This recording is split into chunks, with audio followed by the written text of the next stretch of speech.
I overheard my sister-in-law plotting with her best friend to harm my baby so she could steal my husband. My husband exposed her true colors at family dinner. I, female, 32. I'm currently 6 months pregnant. This is mine and my husband D's. Male, 30, first child, and both of us are an equal mix of excited, scared, and hopeful. D and I have been married for 3 years, and I have to say that he is an amazing man. I grew up with a very distant family, focused on my performance in academics and the number of trophies I brought in, while D grew up in a big family with 2 brothers and a sister. He has a loving, warm personality that often makes him the center of attention. I mean, when we were dating and even now, I can catch girls on the street doing a double take or making eyes at him. But he shares his warmth with me and me alone, and his family also makes me feel welcome. I can confidently say that I'm probably closer to my in-laws than my actual parents right now. Since I never had any siblings either, I did also try really hard to gel with my brother-in-law, male 25, and sister-in-law, female 28. And while the brother-in-laws are very nice and think of me as their big sis, my sister-in-law was always a little distant with me. Dee says that she's just uncomfortable around me since I'm a city girl, and they grew up on a farm in Minnesota. Maybe, he suggested, she doesn't really have a lot in common with me, and that's why there's not a lot of interaction between us. That does make sense to me, so I settled into a healthy and respectful distance from my sister-in-law. We're family, but won't go out of our way to visit each other or know intimate details about each other's life. However, sometimes everyone has to get up close and personal, and these parents often organize big trips to random tourist sites as a family vacation. Since I was pregnant, we didn't go too far. I've settled in Minnesota with my hubby. We decided on visiting the capital and checking out the Cathedral of St. Paul, making it a weekend getaway. Taking an RV, we drove up to the city and settled into a lovely Airbnb as our home base. But due to a miscalculation of available rooms, Dee had to share with his 2 brothers, and I ended up being shifted to my sister-in-law's room. This was probably the most awkward setup for me, but I viewed the silver lining as a way of getting to know my sister-in-law better. In fact, she was quite nice to me and pretty decent to share a room with. However, she had one weird habit. Every time she took a phone call, she would go out of the room or sometimes ask me to leave. I assumed that she had a boyfriend or wanted to take a private call, but I glanced at her phone and noticed that someone called Bessie 3 had been calling her. Like the last 5 calls were from this number. Now, Bessie has been sister-in-law's bestie since high school, but she's also a bit of a running joke in the family. The reason being, she's unhealthfully obsessed with D. Like, she had a crush on him during high school but never grew out of it. We know about this because she often comes to the in-laws' place during parties, and every time Dee is in the room she gets flushed and starts stuttering. I'm not the jealous kind of wife, and I mean it'd be tough to be a jealous wife with the kind of attention Dee gets, so I just play off her behavior. I remember thinking back then, it might be a part of the reason sister-in-law doesn't really interact with me, because Bessie so desperately wants to take my place. She must be stuck between a rock and a hard place. Teasing her gently, I asked her if her friend was calling to ask about Dee and when my divorce was going to happen. She laughed awkwardly and changed the topic, but something in her look was off. It's almost as if I had stumbled upon some big secret. I put it at the back of my mind, though, since there was a lot going on during the vacation and I wanted to enjoy it. During the day, everyone went to visit the cathedral together, but afterwards Dee and I went off on our own to explore the city and do some shopping. It was late evening by the time we got back, and everyone else was already back at the Airbnb. I trudged back up to my room, and just outside the door I caught my name from inside. I could hear my sister-in-law on call, and I'm sure it was Bessie again. I wanted to turn around and wait in the living room while she finished up her call, but curiosity got the better of me. I mean, I had heard my name after all, so I stood by the door and listened in. This was what I heard my sister-in-law say. "Yeah, she's out with Dee. Yeah, shopping and seeing the city. So boring they've become. I swear my brother's so dull after he got married. Miss City Slicker has changed him for the worse." What's that? "Yeah, I do, in 3 months. Haha, it would be funny." I get what you're saying. If she slipped or something happened, they'd probably be through. Maybe I'll push her down the stairs myself. She's too soft anyway. I mean, if that happens, you could always ask Dee out after a few months. You'd be a much better fit for the family than her. I was shocked. I mean, that's putting it mildly. How could someone say something so horrible about anyone? I turned around and went to my husband's room, where I found him and my brother-in-law's chilling. I couldn't stop the tears at this point and just fell into his arms crying. Without being forceful, he asked his brothers for privacy and asked me what happened. I told him what I had overheard and what it meant, and he got deathly quiet. I'd never seen him like this before. Gently, he said that he'd make up an excuse and we could go home. We booked a chateau back to our town, and I spent a whole ride overthinking and stressing out. After reaching our house, Dee told me that he would make things right next week, Sunday. I had no idea what he was planning, but his behavior had made me feel like my reaction was valid, and I trusted him. I knew I was in the right because he finally told me what he had in mind, and it sounded like a perfect plan. Come next Sunday, I waited to see it all unfold. Firstly, he had asked his parents and siblings to come over to ours for a nice roast, followed by a movie night. Dinner was perfectly fine, and while I felt nauseous just seeing sister-in-law, I powered through it. Then we got ready for movie night. Dee had set up a projector that faced one of the living room walls, and it looked like it was going to be a magical experience. He hooked up his laptop and, instead of pulling up Netflix, opened a folder titled Surprise. It was filled with screenshots he had with Bessie, and Dee ran through them one by one, starting off the whole show by saying, "Everyone, this isn't going to be a movie. But Mom, Dad, I'm going to show you why, after today, I will never talk to your daughter again, at least not until she apologizes to Opie on her knees." Sister-in-law was staring at him, confused, not really knowing what was going on, until he pulled up the first screenshot. All the chats were from after we left the vacation early, and Dee had basically used his charm over Bessie to make her admit that her and sister-in-law often joked about my baby miscarrying. It was much, much worse than the one time I overheard them. It was apparently a running joke. Dee had to play into it and try to act like he was in a loveless marriage. Little did Bessie know that he and I used to look at her chats and laugh. LOL. It didn't stop there, though. Bessie basically admitted that sister-in-law was telling her that she should shoot her shot with Dee. It was pathetic, and Bessie was definitely oversharing after Dee had tricked her into thinking he was looking for an out in this relationship. As they scrolled through each image, while slowly telling his family what he had done and what I had heard at the vacation, the atmosphere in the room reached a boiling point. Sister-in-law finally screamed, "Turn it off!" and kicked the projector off of its stand. Mother-in-law and father-in-law started shouting at her after this, telling her that she was a terrible person, and that wasn't how they had raised her. Brother-in-law and Dee were kind of just watching and enjoying the drama. Sister-in-law looked at me and said, "You nosy beach. We were just kidding around, and why do you have to take it so seriously?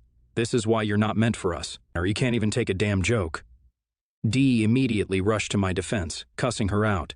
I didn't need him to speak for me, though, because I calmly said, "Anyone who jokes about their niece dying is a shitty person, and you need to accept that."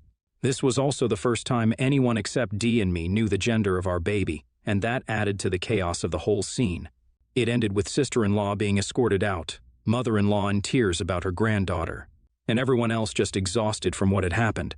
That Sunday dinner had led to a lot of tension in the family, and sister-in-law has basically lied to the entire extended family about Dee and me ganging up on her, leading to even more of a war zone on the family GC. It's adding a lot of tension to our lives right now, and I'm thinking about what sister-in-law said about being too sensitive. Should I just have let it slide? Update 1. Hey everyone, it's been a month since the Last Supper, as Dee and I call it, in my opinion. And there's not really much to say. We're in no contact with sister-in-law, and she has been ostracized by her parents and her brothers. They also managed to clear up everything sister-in-law had lied about with the whole family, so she's in even deeper right now. Bessie found out that Dee was just putting up a front to get info from her, and she was heartbroken, as per her text. Update 2. Okay, Bessie did something stupid. One day, Dee got a delivery of around 200 red roses at his workplace, and since neither him nor I like gestures like that, he knew it had to come from only one person. Politely, he called Bessie and asked her to take the flowers back. She, on the other hand, was just so excited that he called that she took it as a win. Wendy became a bit more strict about the whole situation. She burst into tears and hung up on him. So right now, if anyone on Reddit wants 200 roses for free, DM me. Update 3. Sister-in-law reached out to us after Bessie's latest escapade. She said that she was the wake-up call for her and made her reevaluate her friendship. Although it was a tough decision, she said she no longer speaks to Bessie and she hopes we can take her back into our lives. However, she still thinks that it was okay to joke around like that, and her only problem was that Bessie took it too far and actually tried to steal Dee from me. While Dee did genuinely consider this, I said that I need her to genuinely understand why those comments aren't okay, even as a joke, before we could move forward. However, I do think she is remorseful, and with time we'll get there. I also wanted to apologize to the extended family for lying. NTA and your sister-in-law is clearly unhappy about you being a part of the family unit. Instead of voicing it healthily or actually fixing things with you, she chooses to make terrible comments. Disgusting. NTA and I don't even know what the deal is with Bessie and your sister-in-law. I get that she is her childhood friend, but if anyone was that obsessed, I'd cut them off. And even beyond that, it's clear that sister-in-law had problems with you. I'd resolve it before letting her back in your life. Next story. I've been married to Stella for 7 years now. Together, we have 5 children, daughters from my previous relationship, Kyra, 11, and May, 7.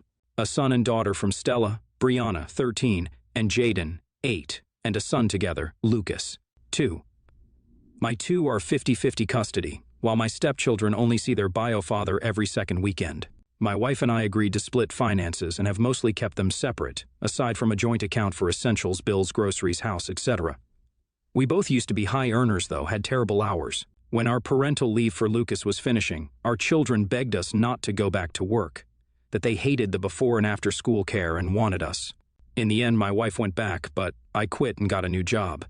It was much lower pay, but essentially school hours, so I was able to be there for our kids. Stella has been paying more of our joint expenses, but otherwise it's been fine.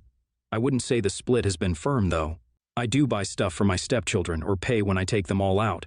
It's more the big payments that are separate. Brianna goes to a private high school. I was talking about high schools to my sister since Kyra is in year 6, and realized that on my current pay, I won't be able to afford to send her with her sister. My ex is barely willing to pay the cost related to public school, let alone a private one. The school is so much better than the nearby public school, and I know Kyra wants to go to her sister's school. So, I tried to talk to Stella and asked if she would be willing to help. It's education, and she's close with my daughter, so it's not like I'm asking her to pay for something crazy. Stella refused, and I would have accepted it even though I was annoyed. But she went on saying that I knew we were split finances, and I made my choice when I took the lower-paid job, that I got more time for less money. So I can't complain that I'm paid less. I got pretty upset about that.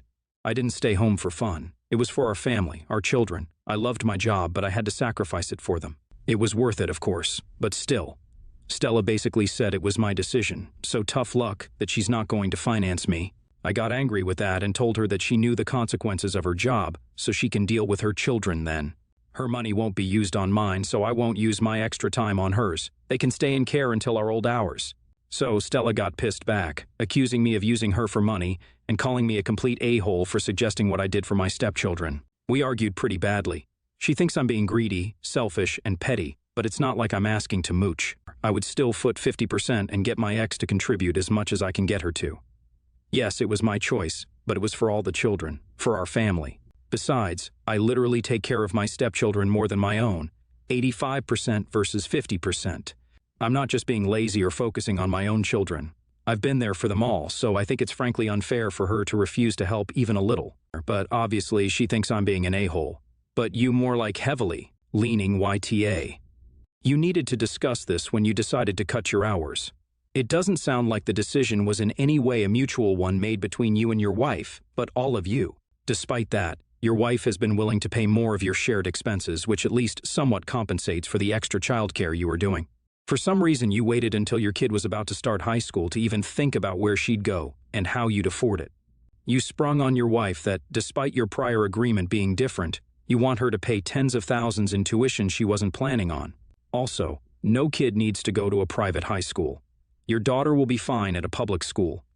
I also assume you are not paying any of Brianna's tuition, so she's going to have to pay full tuition for her kids and half for yours. That's a ton of money.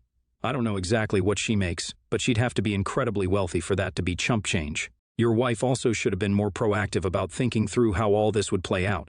You should have made a fair and explicit agreement when you quit your job. This marriage sounds messed up, honestly. Next story, my mom and my wife do not get along and probably never will. I told my mom right off the bat that my partner was going to come first, and my mom said she understands that, but I can't make her like her, and that set the tone for our current distant relationship. My wife is currently pregnant with our first child. My mom did make a brief appearance at the shower and gave, to be honest, a shitty gift.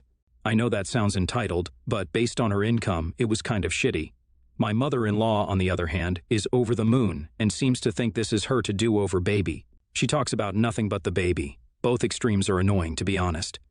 Anyway, we saw my mom recently at a wedding, and we're all seated at the same table. Some people at the table were talking about my mom's upcoming wedding, and making a big deal out of it and asking a lot of questions. My mother-in-law turned the topic back to the baby shower, and then commented that my mom really doesn't seem excited.